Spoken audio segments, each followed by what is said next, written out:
بسم اللہ الرحمن الرحیم. السلام علیکم ناظرین. کشمیر میں ایک تو ہم اسپیشل ٹرانسمیشن کر رہے ہیں آج کل جو کشمیر میں الیکشن ہونے کو جا رہا ہے، اس میں مختلف پولیٹیکل پارٹیز کی کیا صورتحال ہے، عوام کے مسائل کیا ہیں اور عوام کے سامنے منشور کیا رکھا جاتا ہے. مسلم لیگ نون کی حکومت جب آئی تھی تو آپ نے دیکھا ہوگا کہ جب بھی کوئی حکومت آتی ہے تو وہ کہتے ہیں سب سے پہلے جی ہم بلدیاتی الیکشن کروائیں گے، گراس روٹ لیول تک عوام کا مسائل حل ہوں گے.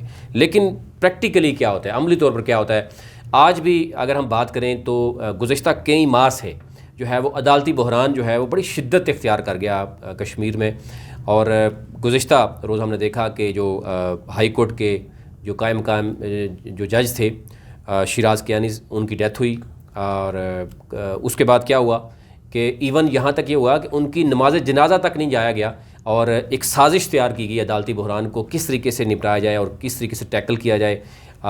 راتوں رات اسمبلی اجلاس کے حوالے سے بڑی کارروائی کی گئی. اور کیونکہ اس وقت سپریم کورٹ اور ہائی کورٹ میں تقریباً جو بتایا جا رہا ہے کہ 8-9 ججز جو ہے وہ کم ہیں، یعنی ہزاروں کی تعداد میں کیسز ایسے ہیں جو پینڈنگ ہیں. اس صورتحال میں آپ دیکھ سکتے ہیں عوام کو کیا ریلیف مل سکتا ہے جہاں پہ بلدیاتی الیکشن بھی نہیں ہوئے.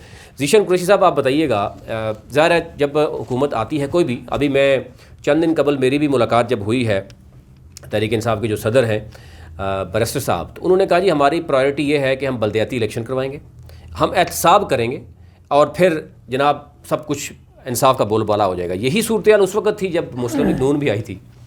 بسم اللہ الرحمن الرحیم. نوید صاحب بہت شکریہ، اور اس پہ خصوصی شکریہ کہ آپ نے آزاد کشمیر کے بہت اہم ایشو کی طرف آج توجہ دلا رہے ہیں. یہ جو آپ نے عدالتی بحران کی طرف بات کی ہے تو میں اس سے پہلے گزارش کروں گا کہ مسلم لیگ نون جب اقتدار میں آئی تھی تو اس سے پہلے پورے آزاد کشمیر میں بمبر سے لے کر نیلم تک جتنے وفاقی وزراء اور فاروق حیدر صاحب نے مل کے جلسے کیے نا، تو 3-4 بڑے بڑے دعوے کیے تھے.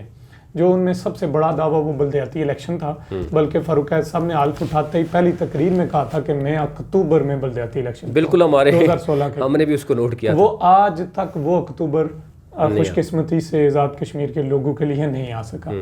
وہ دعویٰ درے کا درا رہ گیا. پھر انصاف، پھر صحت کا نظام، پھر احتساب، وہ سارے کے سارے دعوے جو ہے نا وہ میرا خیال ہے دریائے جہلم یا دریائے نیلم کی نظر ہو گئے، سمجھ نہیں آ رہی. لیکن ابھی جو گزشتہ کو 6-7 ماہ سے آزاد کشمیر میں جو صورتحال ہے اور عوام شکار ہے اس صورتحال کا، وہ ہے عدالتی بحران. اس وقت آزاد کشمیر کی عدالت عالیہ بھی اور عدالت عظمیٰ بھی وہ محض ایک جج پہ مشتمل ہے، یعنی وہ فنکشنل نہیں ہے. یعنی ایک جج کوئی کام نہیں کر سکتے، کوئی کیس نہیں سن سکتے، کورم وہ جو ہے نا وہ بینچ پورا نہیں ہے. یہ اس وجہ سے یعنی ادارے اس وقت کام نہیں کر پا رہے، ڈس فنکشنل جس کو آپ کہہ سکتے ہیں. لیکن حقیقت یہ ہے کہ کچھ عرصے سے جو آزاد کشمیر کے وکلاء ہیں، پاکستان کے وکلاء ہیں، Pakistan bar council, supreme court bar council Pakistan, Azad Kashmir کی بار کونسلوں نے، یہ آزاد کشمیر کی بار ایسوسیشنز نے، موجودہ جو آزاد کشمیر کی حکومت ہے، اور آزاد کشمیر میں جو نظام ہے وہ صدارتی نہیں ہے. وہاں چیف ایگزیکٹو وزیراعظم فاروق حیدر ہیں، وزیر اعظم ہوتا ہے، اور چیف ایگزیکٹو ذمہ دار ہوتا ہے. وہ اگرچہ کہتے ہیں کہ میرا اس سے کوئی لینا دینا نہیں ہے، لیکن حقیقت میں وہ چیف ایگزیکٹو ہیں، وہ اس کے ذمہ دار ہیں. آزاد کشمیر میں جتنے مسائل ہیں ان کو حل کرنے کے ذمہ دار ہیں. تو سارے وکلاء نے ان کو کہا جی کہ بھائی یہ جو جتنے بھی قائم مقام چیف جسٹس صاحبان ہیں ان کو فوری آپ مستقل کریں. یعنی آپ کو یہ بتاؤں کہ گزشتہ کئی ماہ سے بلکہ 1 سال ہونے کے قریب ہے جو سپریم کورٹ کے قائم مقام چیف جسٹس ہیں وہ اس وقت تک قائم مقام چل رہے ہیں. ان کی سمری ہی نہیں قانون کے مطابق انہوں نے مستقل کرنے کے لیے بھیجی. ہر بار ایسوسیشن نے اس پہ احتجاج بھی کیا اور رائے بھی دی کہ آپ ان کی سمری مستقل کرنے کے لیے بھیجیں. جب یہ مستقل ہوں گے تو نئے ججز کی تعیناتی کے لیے سفارشات بھی مکمل ہوں گی اور نئے ججز بھی تعینات ہوں گے. لیکن جو گزشتہ کچھ دنوں واقع ہوا، ہم پچھلے عرصے میں کچھ خبریں چلاتے رہے. خبر یہ تھی، اطلاعات یہ تھیں کہ وزیر اعظم چاہ رہے ہیں یا کچھ لوگ چاہ رہے ہیں کہ جو چیف جسٹس قائم مقام چیف جسٹس ریٹائرڈ اظہر سلیم بابر ہیں ان کو لگایا جا رہا ہے سپریم کورٹ میں. سپریم کورٹ کے جو اس وقت قائم مقام چیف جسٹس ہیں ان کو جو ہے نا ہٹانے کی تیاریاں اور کوششیں ہو رہی ہیں. لیکن یہ ہم خبریں تو دے رہے تھے، لیکن ہر طرف اگر راجا ہیں تو پھر بھی ان کو بھی مطلب دیکھیں نا، بے شک راجپوت ہوں، جاٹ ہوں، جو بھی ہوں، لیکن آپ کے فیصلے جو ہیں نا ہمیشہ آپ کے لیے ناراضگی کا باعث بنتے ہیں. تو آزاد کشمیر میں ایک دو فیصلے ایسے ہیں جو ہماری اطلاعات یہ ہیں کہ وہ موجودہ قائم مقام چیف جسٹس سپریم کورٹ کے لیے ناراضگی کا، حکومت اور ان کی ناراضگی کا باعث بنے. اگرچہ حکومت تردید کر رہی ہے لیکن انڈر گراؤنڈ ان کے ہٹانے کے لیے ساری کوششیں رہی ہیں، جس کا کوئی تردید نہیں کر سکتا. دوسری گزارش یہ ہے کہ جو کچھ جب یہ پچھلے عرصے میں انہوں نے ڈیلے ٹیکٹس استعمال کیا کہ ہم اس کی سمری بھی موو نہیں کرتے مستقل کرنے کے لیے، تاکہ آہستہ آہستہ سے پوزیشن میں ایسی میں چلے جائیں گے کہ ہمارا فارمولا جو ہے نا وہ جو اس پہ عمل ہو جائے گا. اب ہوا کیا ہے؟ ہوا یہ ہے کہ قائم مقام chief justice high court justice Shiraz Kiyani جو گزشتہ روز فوت ہو چکے ہیں، اللہ تعالیٰ ان کو غریق رحمت کرے، انتہائی اچھی شہرت کے عمل جج تھے. وہ انتہائی اچھی شہرت، انہوں نے سول جج سے اپنے کیریئر کا آغاز کیا اور ہائی کورٹ کے جج تک، قائم مقام چیف جسٹس تک ان کا انتہائی بے داغ اور ان پہ کوئی سوال نہیں تھا، اور بہترین جج تھے وہ، اور ان کا ایک اچھا کیریئر وہ لے کے آج وہ قبر میں چلے گئے ہیں. اللہ تعالیٰ ان کے درجات بلند کرے. ان کی ڈیتھ ہو گئی. اب پیچھے ہائی کورٹ میں صرف ایک جسٹس بنتے ہیں، وہ آٹومیٹک قائم مقام چیف جسٹس بن گئے، ٹھیک ہے. اور پھر سپریم کورٹ میں بھی ایک ہی جج بچتے ہیں. اب ہونا کیا تھا جو گزشتہ دنوں انہوں نے کوئی کام کیا ہے. ابھی یہاں میں آپ کو بتاتا ہوں جو عوام کو بھی پتہ ہونا چاہیے. جو طریقہ کار ہے، طریقہ کار یہ ہے کہ آزاد کشمیر کے وزارت قانون سمری تیار کرتی ہے اور وزارت قانون وزیراعظم کے زیر نیچے کام کر رہی ہے. صحیح ہے. سمری تیار کر کے وہ سمری پریزیڈنٹ کے ہاؤس کے ذریعے وزیراعظم پاکستان یعنی چیئرمین کشمیر کونسل کے پاس بھیجی جاتی ہے، اور یہاں سے جو ہے نا وہ جو سمری بھیجی جاتی ہے 1 2 3 جسٹس کے نام بھیجے جاتے ہیں، پینل بھیجا جاتا ہے، تو پینل میں سے ایک کی منظوری یہاں سے چیئرمین کشمیر کونسل دیتے ہیں. لیکن وہ سمری انہوں نے جان بوجھ کے بھیجی ہی نہیں ہے. یہ کہتے ہیں ہمارا اس میں کوئی عمل دخل نہیں ہے، سمری نہیں بھیجی وزیراعظم نے، اور وزیراعظم کے نیچے جو وزارت قانون ہے ڈیلے کیا. عظما یا عالیہ ان دونوں سے کیا ایکسپیکٹیشن ہے راجہ فاروق حیدر یا ان کی ٹیم کی؟ وہ چاہتے کیا تھے؟ اور گزشتہ رات جو کہا جا رہا ہے کہ سازش تیار کی گئی، گزشتہ دن یہ ہوا کہ پچھلے کچھ دن سے یہ لگے ہوئے تھے کہ انہوں نے ایک ایسا مسودہ تیار کیا کہ اس مسودے کے تحت ہم جو چیئرمین کشمیر کونسل کے پاس اختیار ہے اس کو واپس لے کر ہم آزاد کشمیر حکومت کے پاس یہ لانا چاہ رہے تھے اختیارات. اس کے لیے انہوں نے مسودہ تیار کیا. مسودے میں ذرا جو ہمارا عبوری ایکٹ ہے 1976 اس میں ترمیم کی ضرورت تھی. مسودہ تیار کر کے اس کا جو پروسیجر ہے اس کی کابینہ نے منظوری دینی تھی، پھر اسمبلی میں پیش ہونا تھا، پھر اسمبلی سے پیش ہونے کے بعد اس نے قانون بن جانا تھا.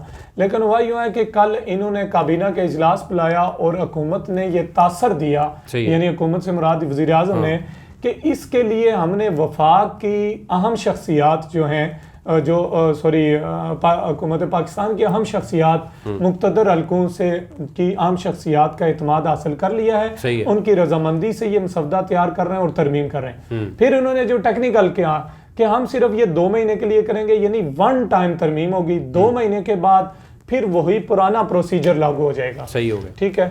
تو 1 ٹائم ہم کریں گے. اور اس کے بعد انہوں نے کرنا کیا تھا کہ ہائی کورٹ میں 8 جج اپنی جو ہے نا رضامندی سے بھرتی کرنے تھے، ظاہر اختیارات اپنے پاس آ جانے تھے، اور سپریم کورٹ میں انہوں نے 2 جج بھرتی کرنے تھے. اگلے یعنی جو جتنے بھی سال رہتے 3 اسامیاں فل.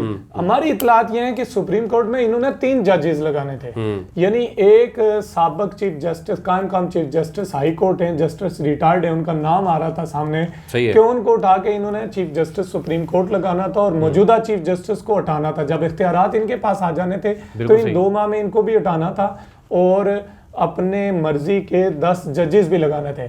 اب ان 10 ججز کے لیے مطلب اہلیت، قابلیت، پھر علاقائی، پھر برادریوں کا تناسب کیا ہوتا ہے، یہ بات کی بات تھی. لیکن یہ سارا کام مسودہ کل انہوں نے کابینہ میں پیش کیا. کابینہ میں نے سنا ہے کہ 1-2 کابینہ کے ارکان نے اس پہ اختلاف بھی کیا، لیکن پھر منظور تو ہو گیا. منظوری کے بعد کل رات کے جب یہ منظور ہوا شام کے بعد، تو منظوری کے بعد ہم نے اس خبر کو بریک بھی کیا.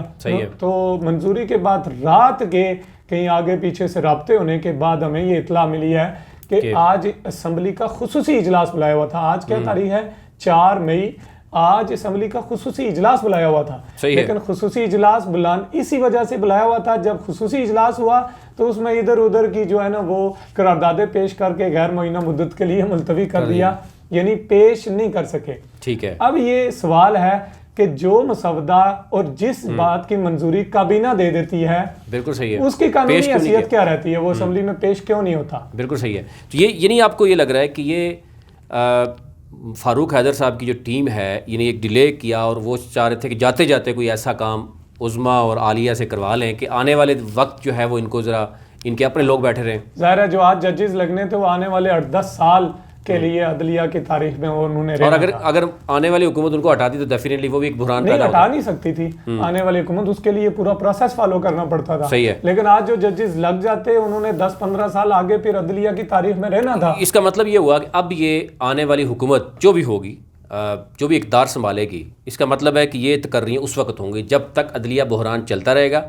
اور دوسری طرف آخری سوال یہ ایک اور بات بھی ہے، عدلیہ بحران چلتا رہنا یہ الیکشن کے لیے بھی خطرناک ہے کہ اس سے پہلے ہونا چاہیے، مکمل نہیں ہوگا پھر الیکشن کے لیے. لیکن جب وہ اگر سمری نہیں بھیجنا چاہ رہے اور جس میں آپ کو پتا ہے کہ وزیراعظم نے اگر وہ دینا ہے، سادہ سا حل ہے ستی صاحب کہ وزیر اعظم کو اپنی وزارت قانون کو کہنا چاہیے کہ بھائی سمری بناؤ، پینل بناؤ 3-4 لوگوں کا صدر کے. لیکن جب وہ کہہ رہے ہیں کہ سالوں سال نہیں بھیجیں، چیئرمین کشمیر کونسل کے پاس بھیجیں، جب یہ اگر 8-10 ماہ سے بلکہ سال سے زائد ہو گیا بحران چلتے ہوئے، تو ابھی 1 ماہ رہ گیا، اس کے بعد الیکشن ہونے، اس کے لیے ہو سکتا ہے کہ 1-2 ججز فی الحال یعنی بحران کو ختم کیا جائے. خاص ٹرم ہے جی کہ ایمرجنسی. بالکل صحیح ہے. اس کے لیے باقی میرے خیال سے آنے والی حکومت اس کو دیکھے گی. دوسرا یہ بتائیں کہ یہ ذرا جب اب تحریک انصاف یا بیرسٹر سلطان یا ان کی ٹیم یہ سمجھتی ہے کہ وہ آئیں گے اور فوراً بلدیاتی الیکشن بھی ہوگا، فوراً احتساب کا عمل بھی شروع ہو جائے گا اور عوام کے مسائل بھی حل ہوں گے، آپ کو لگ رہا ہے کہ یہ ہے یا ایک الیکشن سٹنٹ ہے ووٹ لینے کے لیے؟ دیکھیں جو ماضی کی حکومتوں کا ہم نے جائزہ لیا ہے نا، تو ماضی کی حکومتیں اس طرح کے بلند و بانگ دعوے کر کے تو آتی رہی ہیں، لیکن عملی طور پہ کسی نے کچھ نہیں کیا. تو ابھی تک پی ٹی آئی کے حوالے سے بھی ہم اسی طرح کی رائے رکھتے ہیں کہ اگر وہ آئیں گے وہ اس پہ عمل کریں گے تو پھر ہم ان کو جو ہے نا اپریسیشن کر سکتے ہیں. بالکل صحیح ہے. ادروائز فی الوقت تک تو صرف یہ الیکشن کے لیے سمجھ لیں منشور ہے یا ان کے دعوے.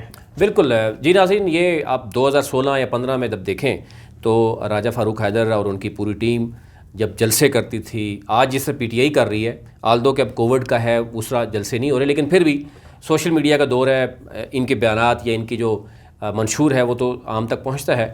اس میں یہ تھا کہ جناب ہم بلدیاتی الیکشن کروائیں گے، احتساب کا عمل کریں گے. اس وقت تو یہ کہا جاتا ہے کہ پیپلز پارٹی نے تو پورا کشمیر جناب لوٹ لیا ہے، لیکن آج آپ دیکھیں گے تو آپ کو عدلیہ بحران نظر آئے گا، بلدیاتی الیکشن اسی طرح ہے، جو رابطہ سڑکیں ہیں ان کی پوزیشن، ہیلتھ کا آپ نظام دیکھ لیں کہ وہ بھی اسلام آباد میں لایا جاتا ہے، ادارہ ہی بند ہو گیا، احتساب کا ادارہ ہی بند ہو گیا. تو یہ ہے اوورآل صورتحال. ابھی تک لیت نہیں، مزید اس پہ جو ہوگی وہ اپڈیٹ آپ کو کرتے رہیں گے. بہت شکریہ.